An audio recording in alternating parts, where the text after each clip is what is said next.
Right, North America closed qualifiers presented to you by Nerd Street Gamers.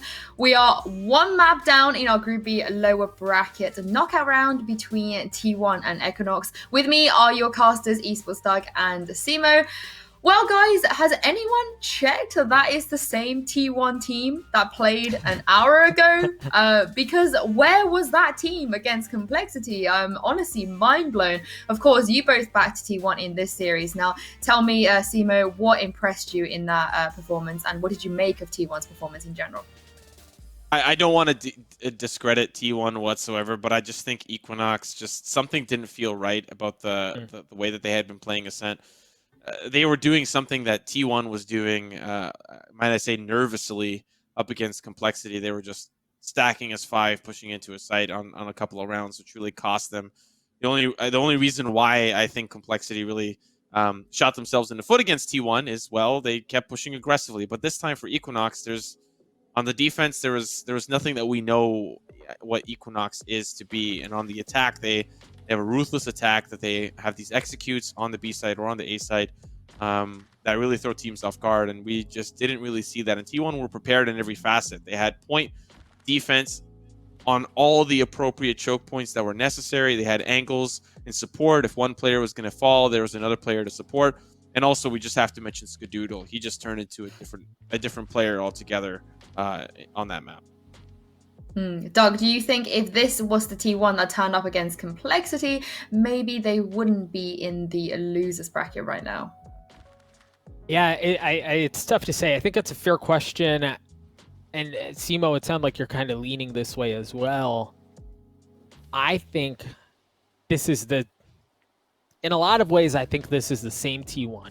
We did not see very many different looks on playstyle.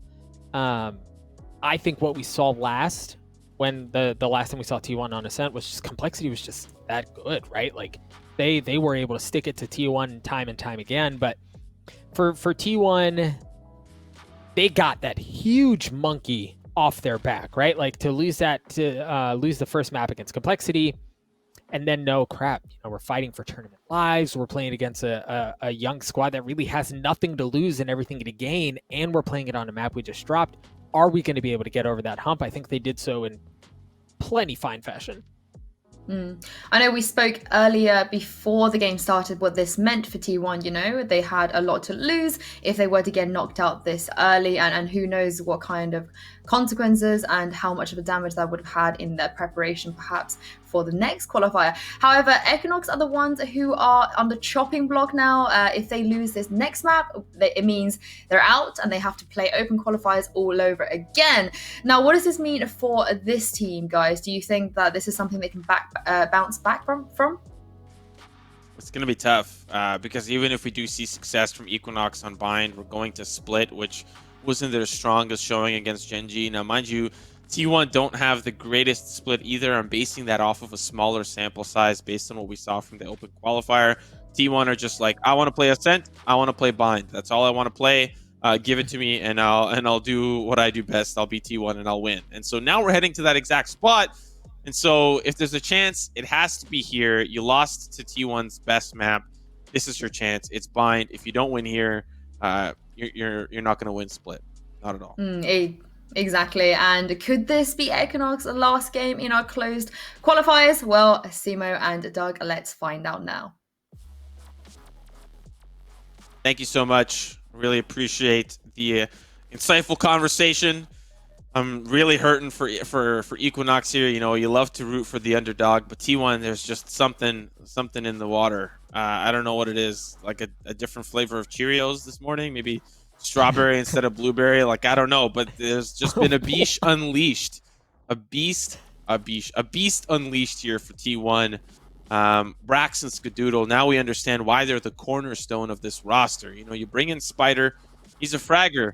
Absolutely. Let's have a look at some of those stats to see exactly how much of a fragger Brax and Skadoodle were. But we're bringing in a fragger in Spider, and yeah, he's got some great performances, but you're really looking at Skadoodle and Brax. Skadoodle almost dropping the 20 bomb. Pancake's doing exactly what he does best, but unfortunately the rest of China Win couldn't really help in some of that heavy lifting. But funny enough, Although it is Skadoodle kind of leading the charts, it's the player rating for Daze, as he had some great rounds as well underneath his belt. Yeah, Daze, really all of T1 looked so good there. It was a very much a complete effort, and yeah, you can say Skadoodle lit up the kill feed more than everyone else, but by and large, it wasn't like what we're seeing for Pancakes, right? Where on the side of EQUINOX there was Pancakes and then the field. It really felt like a complete effort, and I think, again, that's what makes T1 so scary on that map. I do think as we load into Bind, one of the things that I want to keep an eye on for EQUINOX is the attacking side. If there was ever a moment in which they had to establish a lead, a notable lead, it has to happen on the attacking side. 72% win rate across 3 maps on that half. So you've got to, if you're EQUINOX, you've got to stick it to T1, and you have to do it on that side. Considering this is T1's map selection, it is EQUINOX that gets side selection. They'll kick us off here on the attack. And to be fair, based on what we've seen today, it does feel like Bind is one of those maps that tends to favor the attack, and EQUINOX definitely have shown that. 72% as opposed to 33% in terms of rounds won on the attack and defense respectively. So this is going to be a hot and heavy first half. We're seeing Brax play close. He's about to get flashed, but I don't think it actually catches him as he's still playing close with the frenzy. Sprays down the spike, finds Stu, and he's still alive. As Daze will help provide Brax with 3 down to 1 final player. It's cute fat boy, but he will not be singing today as T1 win the pistol from Brax Heroics.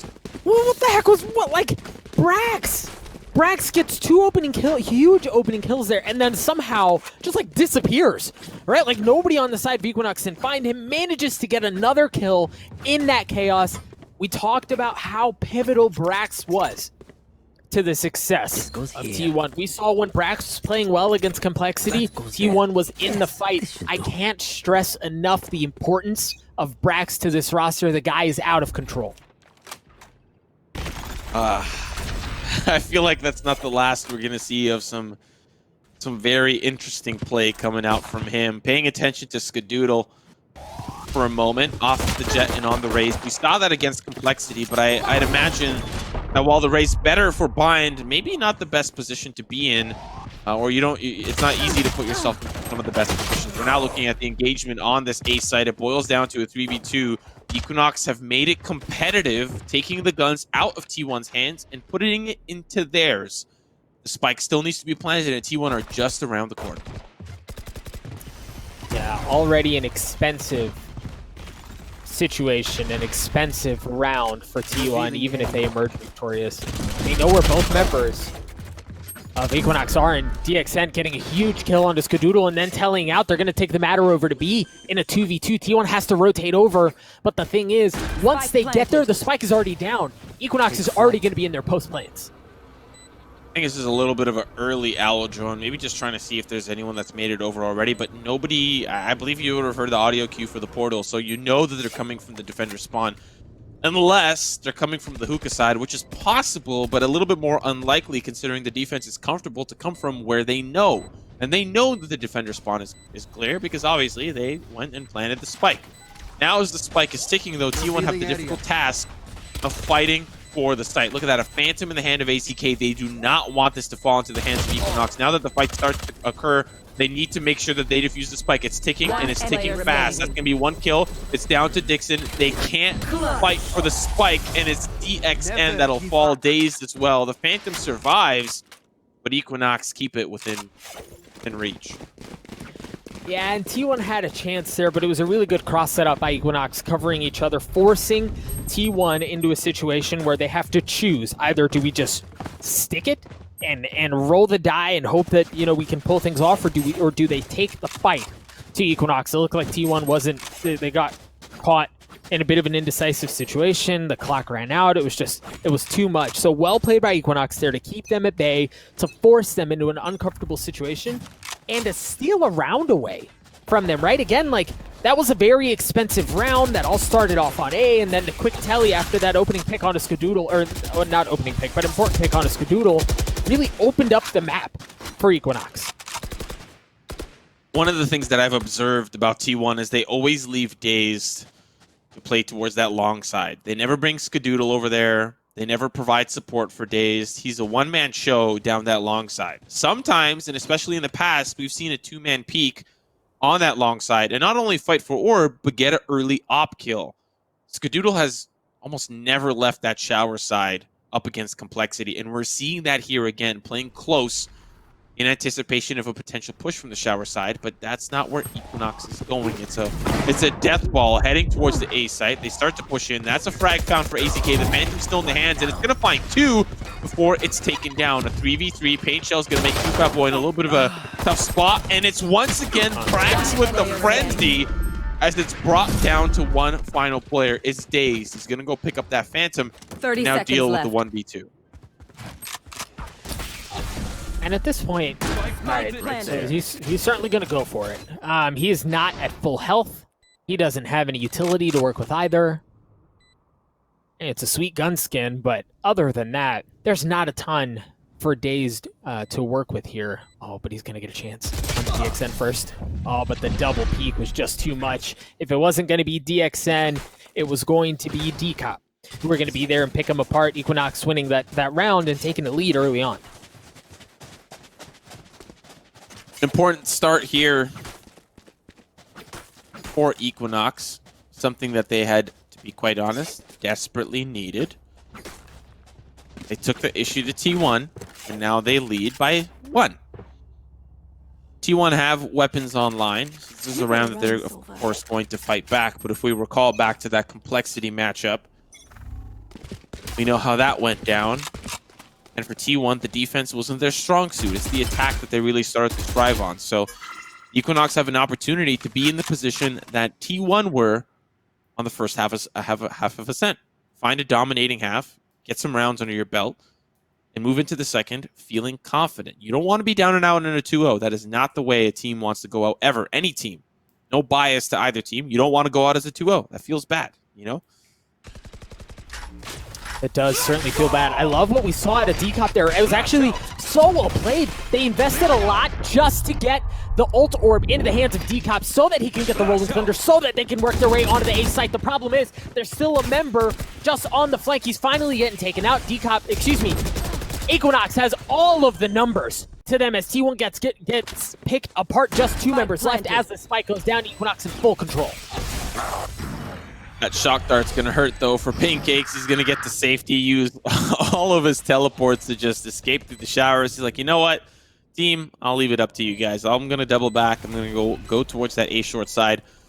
T1, though, in a 2v4, there is an injured Pancakes, but the rest of the team relatively healthy. Revealing area. Spike planted towards the standard default plant spot. T1 are maybe just looking for exits. It's unfortunate that Decop is about to find himself in the hands and mercy of Daze, so that's a weapon out of commission. And now Brax alongside Daze will keep their weapons moving to the next round. So a gun round goes sour here for T1.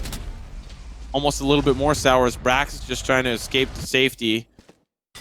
And now EQUINOX lead by 2. And I want to quickly talk again about how that opening, or the opening moments of that round. So they throw, or they shoot the dart into showers to ensure that there's nobody playing either tight corner. Furthermore, what EQUINOX did was they played that so aggressively, they took their knives out and they just sprinted into showers to ensure that they were going to be the first ones there, and if they weren't potentially catch a member of T1 napping. They did that so that they could get the ult orb. Establishing that ult orb control and getting it was probably the most important part of that round, because again, that allowed them to get the Rolling Thunder. That's what gave them access onto the site, and ultimately what led to the round win.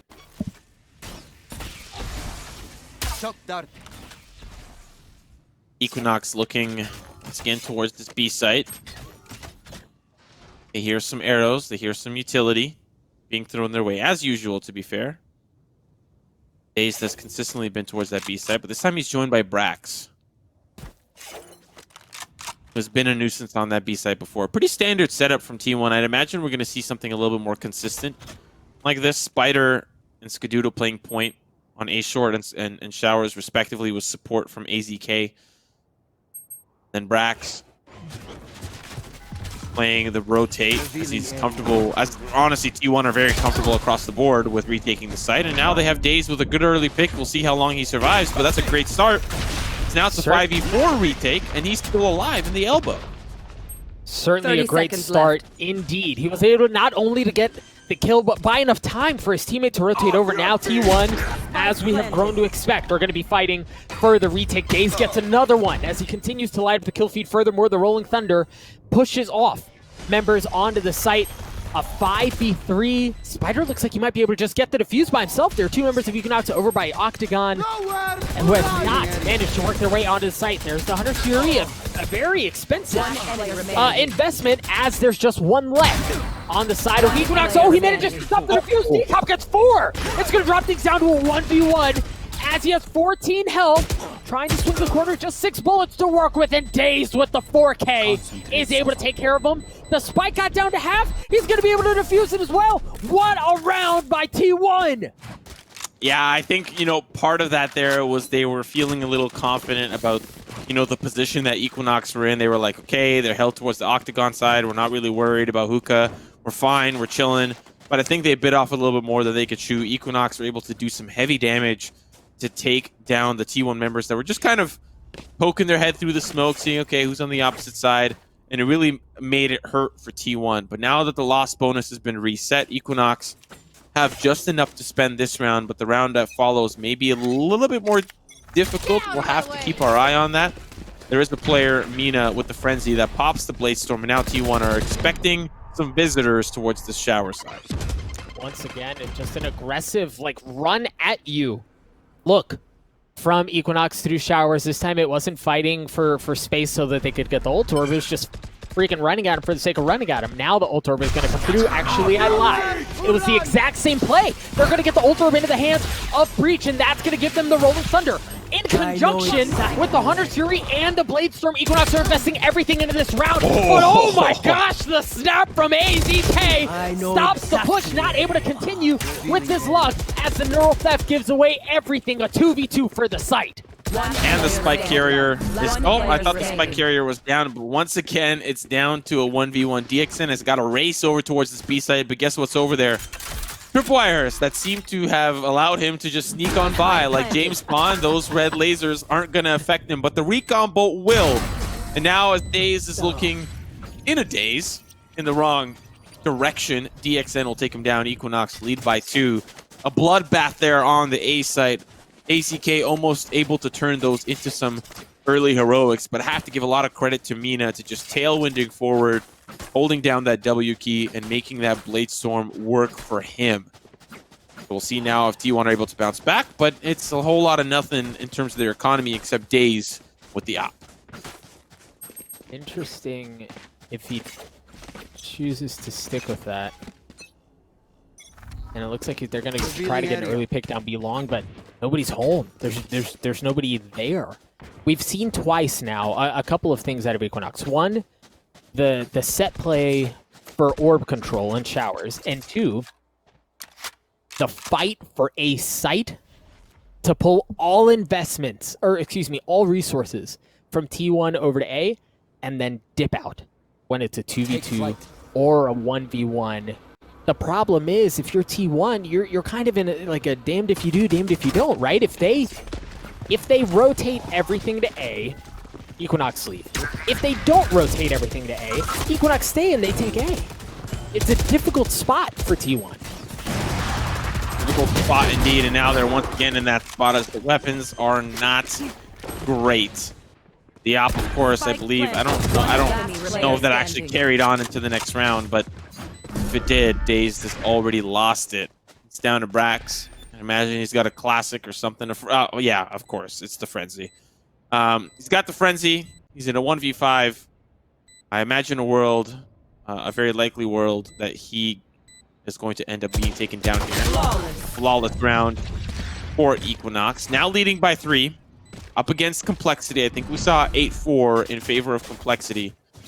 T1, if they want to get to that spot, they need to put 2 rounds together, and it starts with this 3rd or 4th gun round of the half. And Simo, I think in that round, we saw some of what we were talking about prior to the chaos.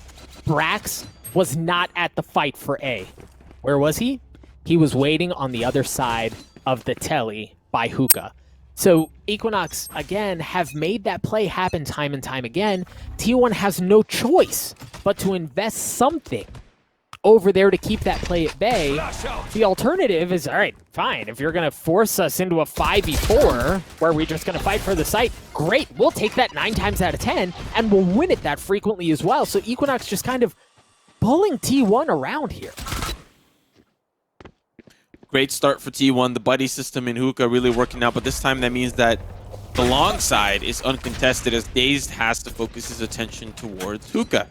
He's going to reposition, get into a little bit of a cheeky corner, and he's going to hopefully have the support from Skadoodle to keep that angle crispy clean. But they actually push forward, and then they anticipate that maybe they could be going, as they also hear the Owl Drone going around the long side. They're going to flank all the way around, or maybe wait for EQUINOX to cross. EQUINOX to cross. EQUINOX to cross. But no one crosses, and Skadoodle's just waiting. Once the portal play comes in, we'll see how he acts. But as there's already been a setup from Pancakes, we'll see if this A-side hit's going to work out, because so far it's not. Brax able to take care of Pancakes on the way out. But the thing is about a telly play like this is time is not your friend. So once they've gone through, there's no pulling back. Really, you're just down to 20 seconds, and that also gives away entire rotations. They know where they're coming from. EQUINOX is just down to 1. A cute fat boy who's able to take care of Brax, a little bit of man in the mirror. Cypher on Cypher going in favor of cute fat boy, but it's going to go down to time. EQUINOX is not going to be able to get the spike down. And Simo, again, we saw T1 not able to fully invest everything onto B there. Knowing that that's where the personnel of EQUINOX was, they still left 2 members over at A. And they had sent some utility over, sure, some Omen smokes, but they are adapting in a way that they are not over-rotating anymore. They're not pulling the trigger on a rotate until the spike goes down. I think ultimately what was so successful about that round is that for the first time, T1 had a different look on the B side. I had wanted to make it very critical that Skadoodle plays on that A side quite consistently. Now that we're seeing him paired up here with Daze on the B side, it's an adaptation. And you're finding a little bit more success, a little bit of a different look. There is a trade. Unfortunately, Daze not there to support Skadoodle in Hookah because he's got to have, he's got to do his homework. He's got to make sure that B-Long is clear because that's been normally his job. If the last time he gave that up, they had so much more control. And honestly, I think if EQUINOX hit the B site last round, they would have found so much more success because they had already set things up. If they had just smoked off the entrance from the Hookah back into the B site, they would have been in such a good position. Unfortunately, they went towards that shower side and got torn apart. But yeah. And that's the unfortunate thing. When you see a team that likes to play around tellies, you see that more often than not. Like, that's part of what you sign up for when you choose to play that way. Spider with the paranoia down the hallway. Brax is going to be the first one. There's not going to be any more carnage yet, but the neural theft has been used to gain more information. They're going to know that the hit is a hit onto A. They're also, Brax is going to be tight 30 seconds on that teleporter, so there's not going to be a ton of room to work. The Pancake swings through and is able to get 2 of them, but there you go. Again, they're telling out, but this time, T1's waiting for it. Dazed around the corner. He's able to get 1, looking for the second. It's a bloodbath. They walk right into his hands, and Dazed picks them apart. And I really loved what Pancakes did there. He teleports up on the truck, then he drops down. I think AZK was smoked off from the heaven sides. It was just such a beautifully executed play. Teleports onto the truck, hops into lamps, and then as he finds the player in lamps, they start to find out where Brax is located because they know that, obviously, I mean, Mina was the first to fall there after the paranoia from Spider. Brax just gets pinched, and it's so well executed. But as you called out, they didn't over-rotate T1 on that round, and Dazed was in the perfect spot to stop the theatrics. Great calls there from T1, and great calls from EQUINOX as well. It just did not pan out the way that they had hoped. At this point, EQUINOX, they surely have to stick to a site at this point. Yeah, it looks like it's exactly what they're going to do. The spike is going to go down at the hands of DD Cop, and now T1 can comfortably rotate over. AZK is able to get an opening kill with The utility and the ult is going to be used as well. Skadoodle using the showstopper to try to get some info, but no, it's actually AZK with the Phantom that's able to get 3 as the Hunter's Fury is traded right back out. EQUINOX just down to 2. The spike is ticking. Skadoodle in a position to try to bait out the player from Cubby. Brax is going to take one out. Now it's down to one final player. It's Pancakes. T1. Crystal clear round from them. Losing 2 members there on the site. A little chaotic. Skadoodle almost loses his neck as well. But T1 already a better first half. And the showing up against Complexity on the attack. Of course, it was an 8-4 finish.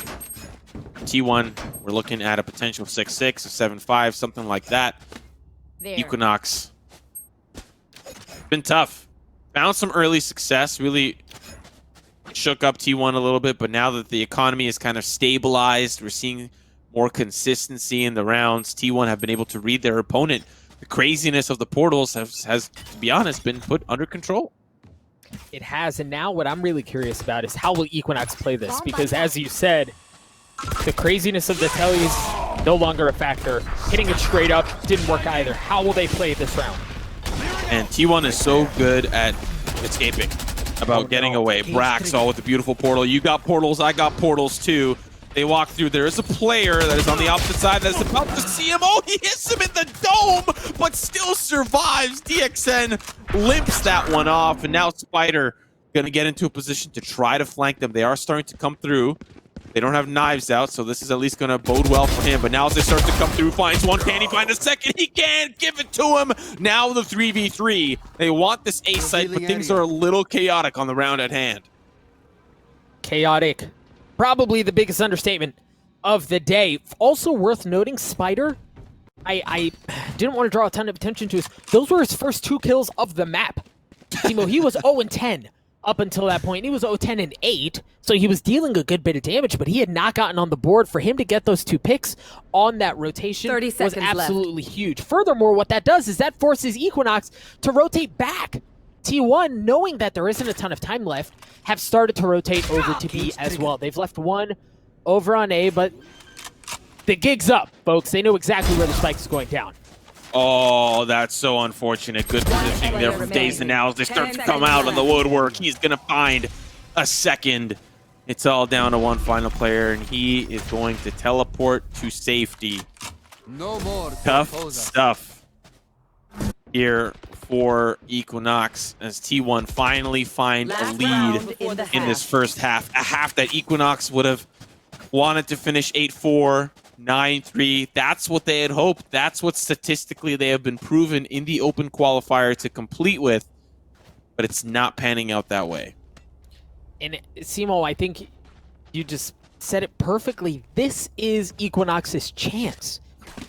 This is the side that they're better on, and we saw why early on, right? Like, T1 had no idea what to do against EQUINOX as they were just being pulled back and forth, but T1 with the wherewithal to adjust, to change the way they were playing the map, and EQUINOX is just, they haven't been able to find a way in since. There's still time. However, for EQUINOX, they have 2 ultimates to work with. 1 round left in this half, and 1 minute and 20 seconds left on the ticker. What can they do to try to bring this bad boy to 6 apiece at half?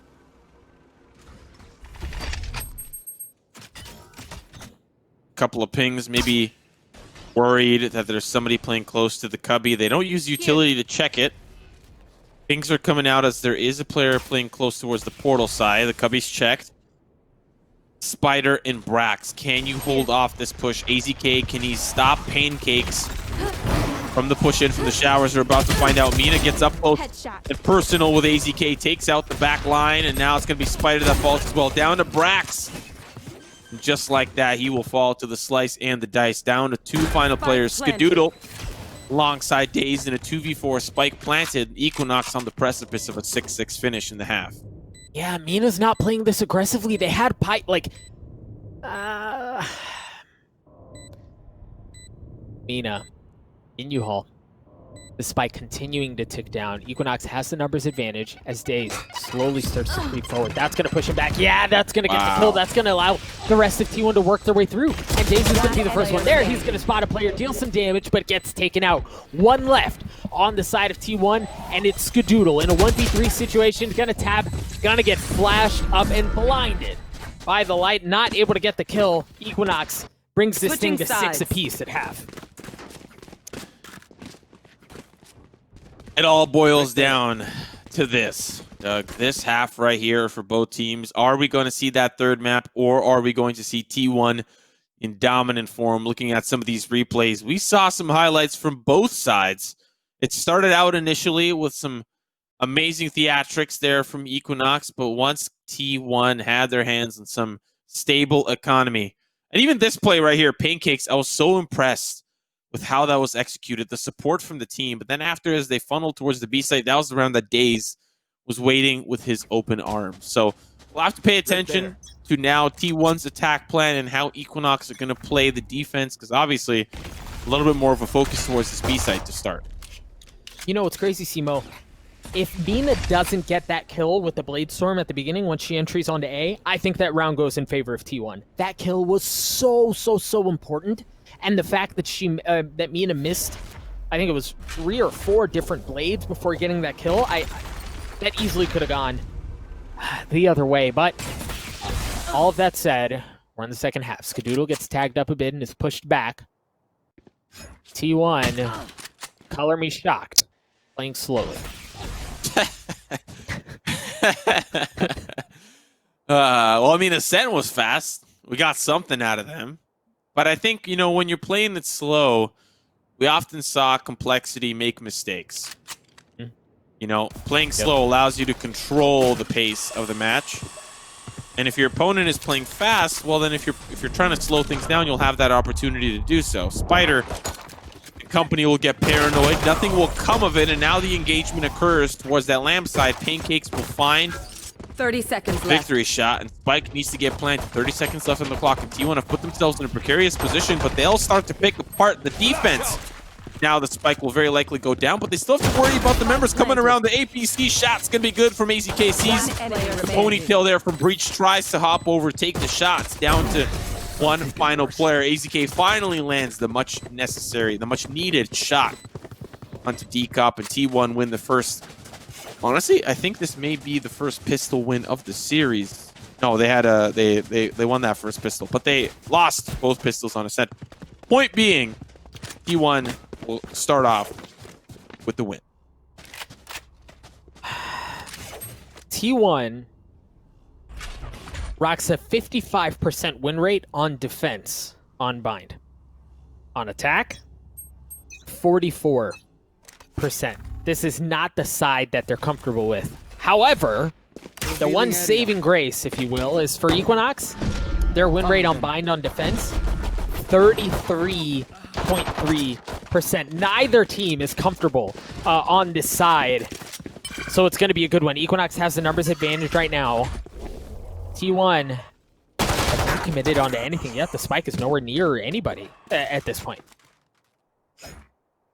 They'll have to double back and maybe look towards the B site, but EQUINOX are not too far from the mark. Grouped up together. Spike looks to be safe, as most of the membership from T1 died towards the A side, so I'd imagine this is a death trap that they are walking through. Skadoodle is going to lead. 45 seconds left. EQUINOX should be able to clean this one up, but you've got AZK and Skadoodle on the opposite side. Things are about to get crazy. The tripwires drop. That's the paranoia. Don't spray through the box so Skadoodle survives. Now that they know where he is, he has to push forward. He's going to lose that fight. It's all down to AZK as they're just playing cat and mouse. He's going to find one at least. Aftershock's going to help him out, at least for the time being. That's going to be another one for him. It's down to the 1v2. The fault line's going to help out, but Decop finds a nifty little angle. And EQUINOX will even out 7-7. With the frenzy, no less. But the important thing I think worth noting for EQUINOX is, again, stealing away a round that they probably shouldn't have won. It was a thrifty round. They severely hurt T1's economy, and they're going to have a ton to work with as well. Phantoms and Bulldogs across the board for the boys in blue. That's a big round win, Simo. To explode. Big round indeed, and it'll be a round at least for T1 to get back up into form and to get guns back in their hands. So for EQUINOX, this is an opportunity to start to build up some of their own momentum in the second half. We finished the half 6-6, okay? That just says restart. The second half is like a restart. Everyone, there's no lead. There's no cushion that you can sit on. I have this Start spike. again. Go again. I dropped the spike. And to look at this round at hand, AZK has found himself an early pick with the Sheriff. They can find that weapon, put it in the hands of somebody like Skadoodle, put the hands into somebody like Brax. They might be able to turn this one and flip it on its head. Under a minute left in this round as T1 works their way up B-Long. They have some presence over through Hookah as well.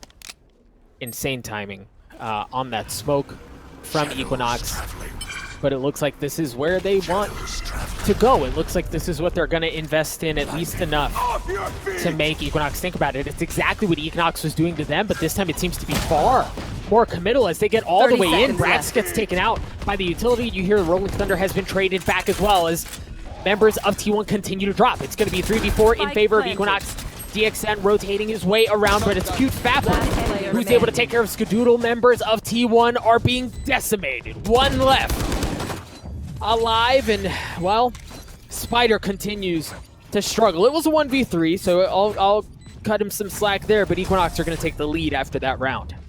Really, I'm really wondering why EQUINOX committed a Rolling Thunder there. Were they really afraid that T1 was going to somehow bring it to a 1v1 or a 2v2? They committed a pretty heavy resource that Decop managed to find incredibly early as well. It's round 3, and he used that red carpet. He rolled it right out for him. I just find it interesting. It's an incredibly important ultimate to be used. And yeah, I don't think it was the real reason what netted them the round. It just was used to clear out the elbow. So anyways, regardless, T1 have a gun round. Ultimate there for days. Hunter's Fury will be likely used if they get that spike down and they want to stop the spike from being diffused. With a minute 30 left on the clock, T1 have a lot of options where they want to end up going. So far, those options all seemingly seem to be pointing towards A, as they've sent 4 members up long, or excuse me, short.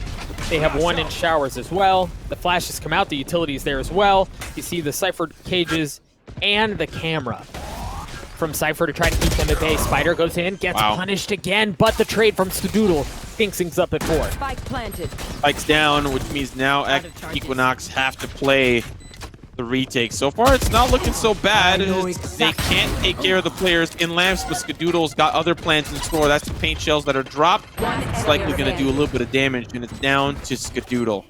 Oh, but they have no idea. That was perfect! Well played from Skadoodle, and he's got the HP advantage. The camera's not going to spot him out. It's all down to Q Fatboy, and Skadoodle has played this masterfully. Down to the 1v1. Clutch from Skadoodle. Tie us up back 8-8. What a play there from the Rays. And it wasn't just the play from the Rays, it was the entire round, right? Like, Skadoodle managed to get 4 kills that round, and the ever-important last 2. Yes, one of them was just shooting Jet in the back of the head, but it was just so well played. His movement around that truck to take things apart, and then clear out the Cypher, the tripwire, to give himself a little bit more room to work with. That was so well played by Skadoodle. He's going to have the operator this round as well. It was a slow start, folks, after those 4 kills. He was at 4 and 12. Prior to that, not what we expect out of Skadoodle, but he's heating up. He's coming online, folks. Man, if we continue on this trend, no one is going to get a lead, and we'll be back into overtime business. Which we've seen a lot of bind overtime today. Maybe too much for one day. I know Europe loves bind, but I know NA doesn't. NA loves Ascent. NA loves Haven. They definitely don't like Split. Bind, definitely a European favorite. Stealing sight.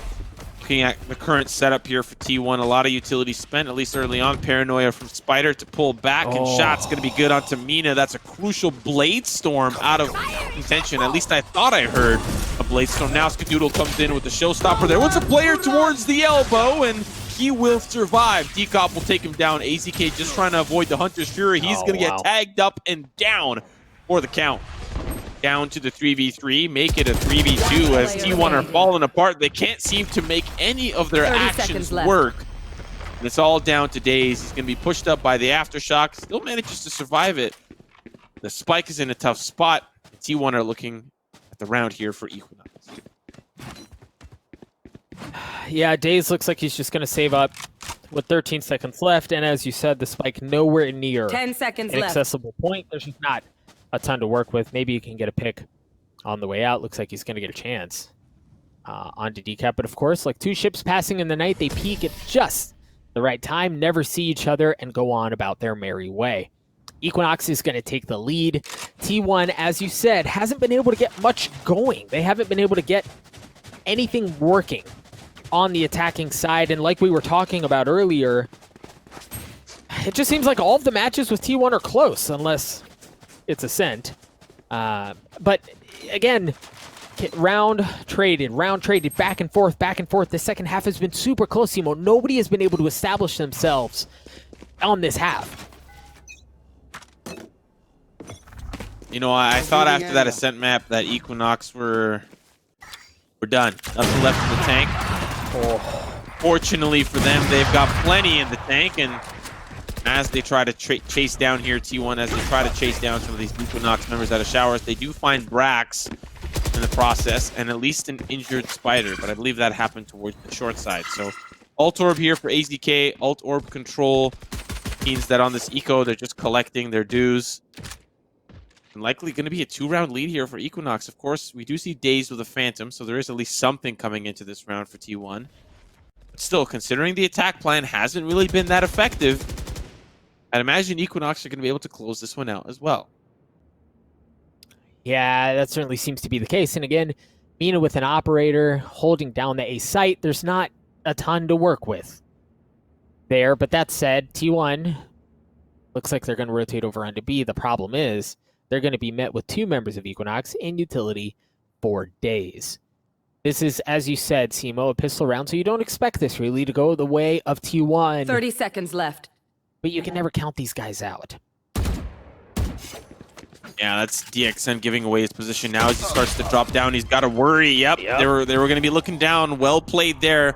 And a paranoid cute fat boy means that, they'll at least get the Spike down. That's going to be important to note. Now it's the 3v4. Spike needs to get planted if they want to go. Like you said, it's going to be the frag there from the elbow side, and T1 can't even get the Spike down. Well played there for Equinox on the retake. A round we expected them to win, but I saw a glimmer of hope for T1 fans. But now the gun round, of course, upon us. This is going to be important for T1, or not. Maybe not. We'll see. Well, and the thing is, they tried clearing out that elbow area. They shot a couple of shock darts in there. They threw some utility in there to try to clear it out, but he was able to stay alive, and he was just sitting at an angle where he can pick off anybody trying to plant the Spike on that side. I think it's honestly a bit of a missed opportunity for T1 on trying to plant it there, right? You go a little bit past the tuna can, you've got a little bit more room to work with. Either way, Equinox again was supposed to win that round, and they did. They also kick off this round by playing very aggressively. They peek down B long, nobody's home, or so they think. But folks, T1's there. I have the Spike. At least poke their head through. Once again, it's going to be the A side. For the first time that Equinox leave that A side relatively undefended is the first time that T1 hit this A side and are very comfortable with it. They're starting to push forward. The Spike is going to be likely planted very easily.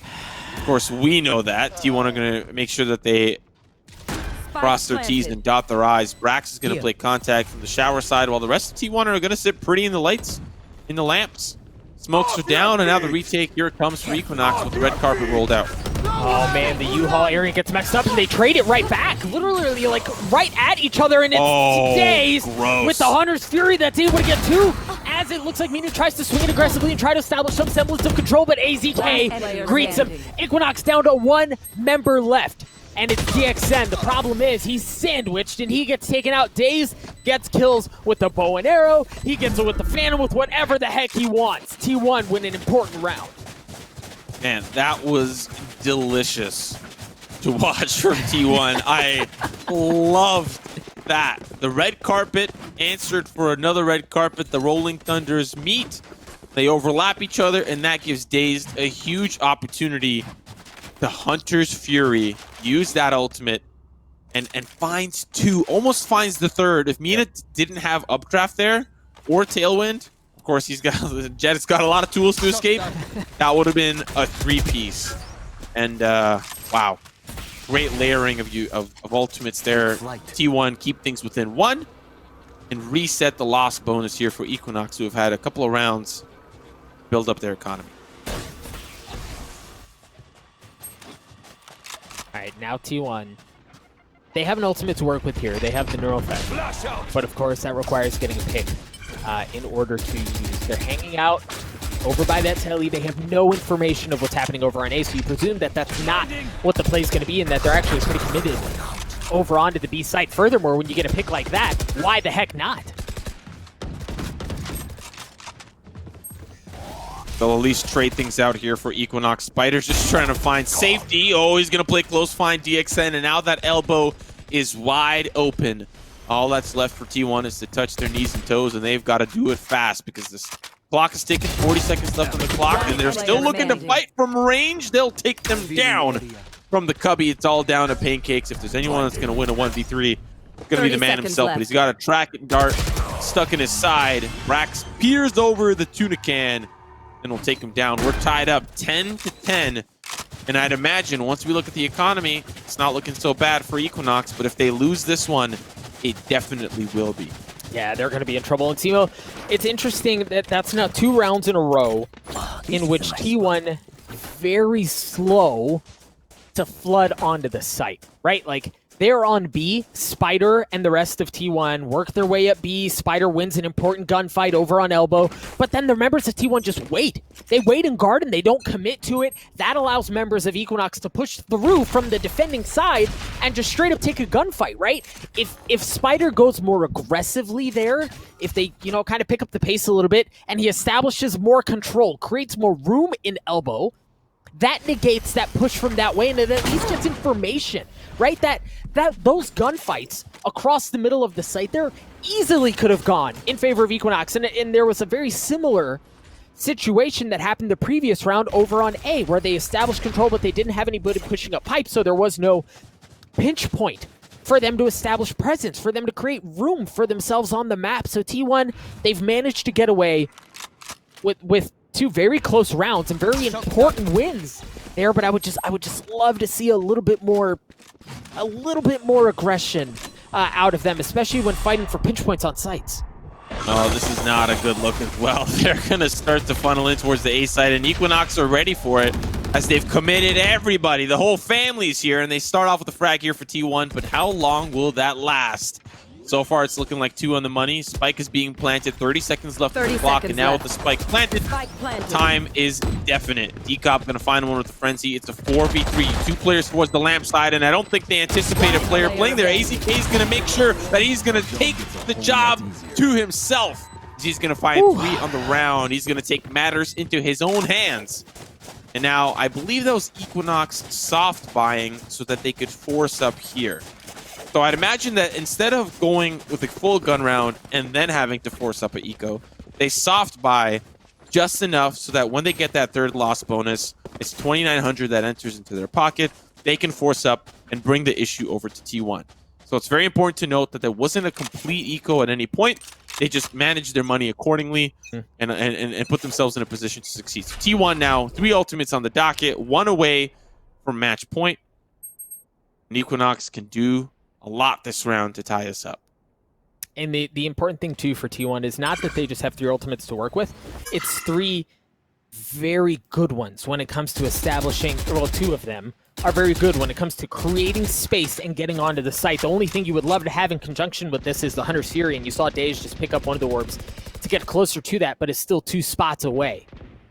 EQUINOX have invested a lot over onto this A site. They've got utility. They have 3 members here. And it looks like Spider... We've seen Spider do something like this before, Simo.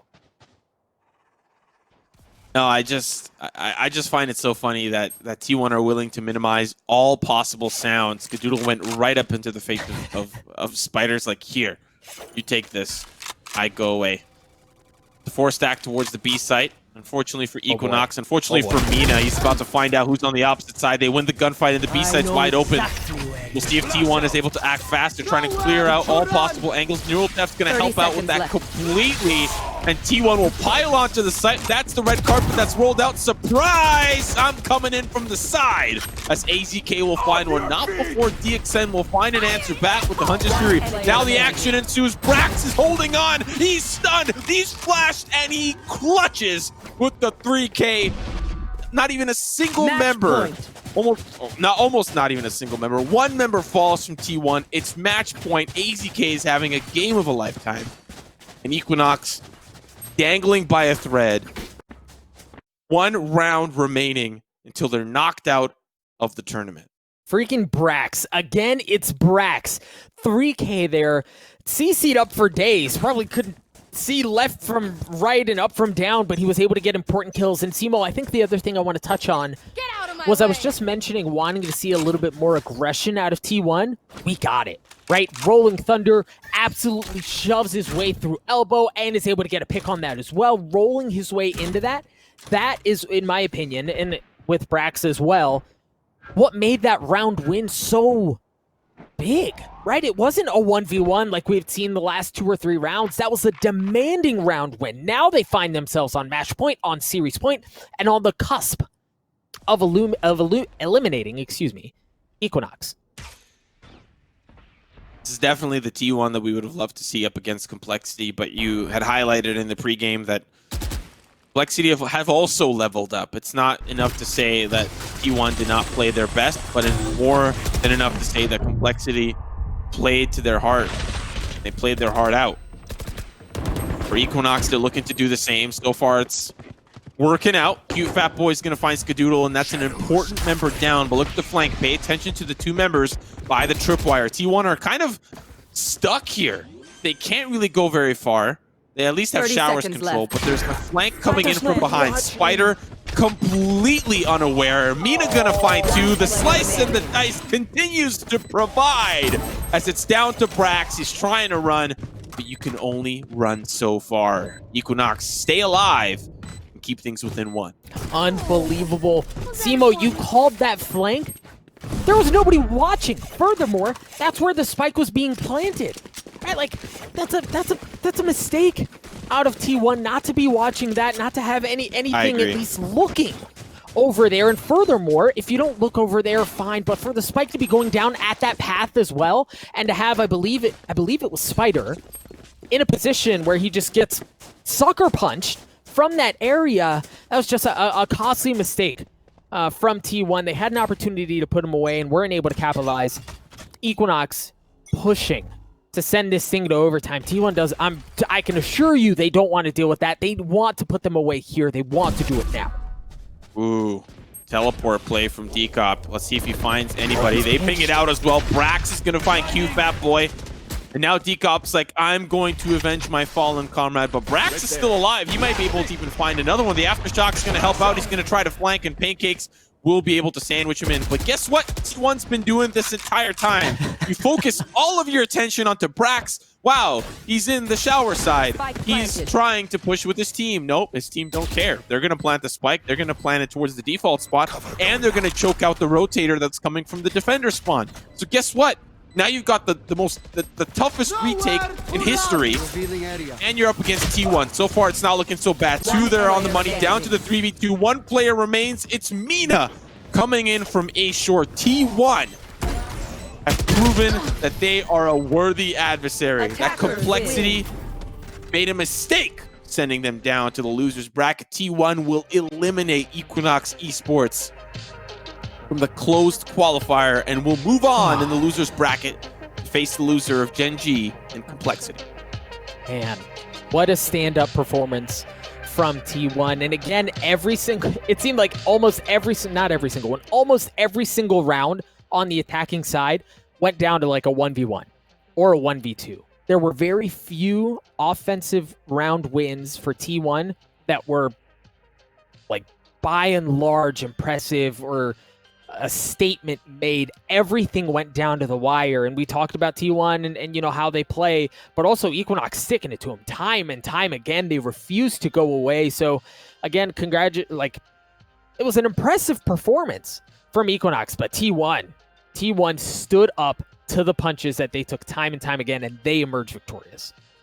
Well, I look like a 144p block of Minecraft. We are going to bring someone that does not have that problem. Yinsu, we're going to rope you back in here and see and hear what your thoughts are on the match at hand. What a performance coming out from T1.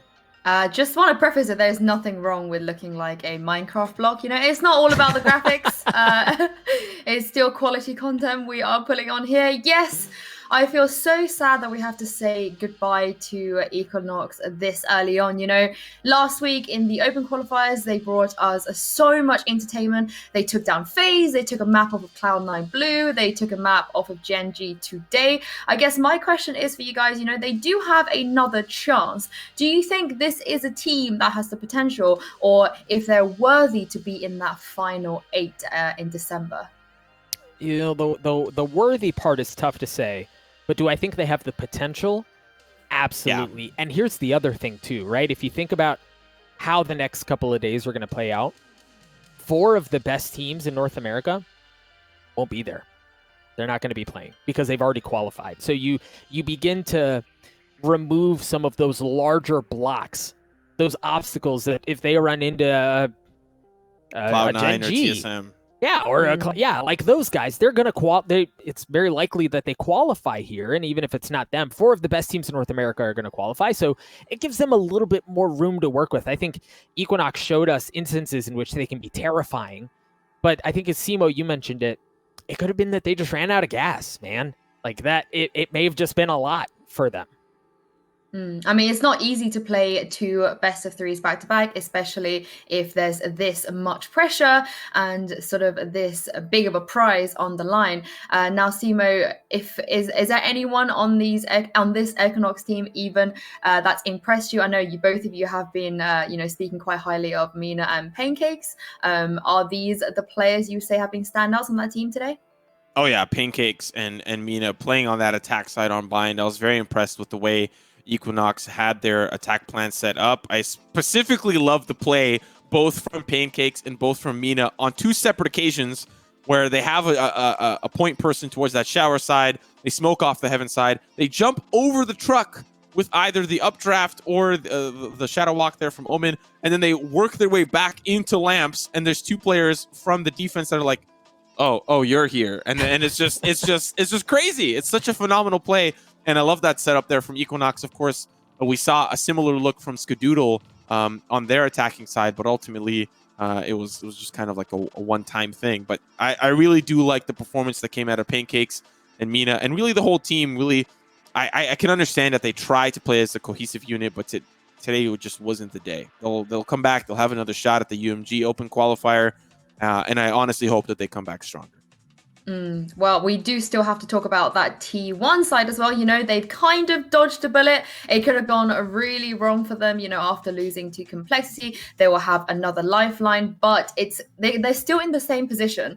Whoever they play next, whether that is going to be that rematch against Complexity or Gen G, they still can't lose the next game, because if they lose, everything they've done today doesn't matter. They still have to go through that open qualifier. So, Doug, what do they have to do, and what do they have to learn from today to make sure that they don't get knocked out so early?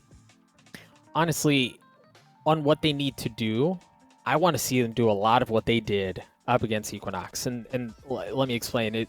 Ascent, obviously, they had that bad boy in the bag. They were so good on it, right? Like, that was what we expected.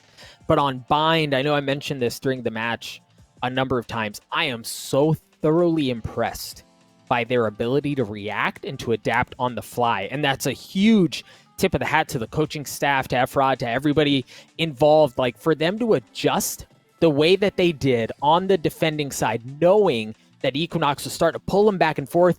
Yinsu, that easily could have ran away from them, right? If they don't adjust and EQUINOX continues to play these telly like back and forwards and punish the early over rotate from T1, we could be talking about map 3 here. We could be having an entirely different conversation. So the response from T1, from the rosters, from the coaching staff to adjust on the fly, given what they were seeing out of EQUINOX, and it was very, very impressive to me. And then, of course, you've got AZK lighting up the scoreboard. Brax, once again, the cornerstone that we talked about time and time again, really keeping that roster together.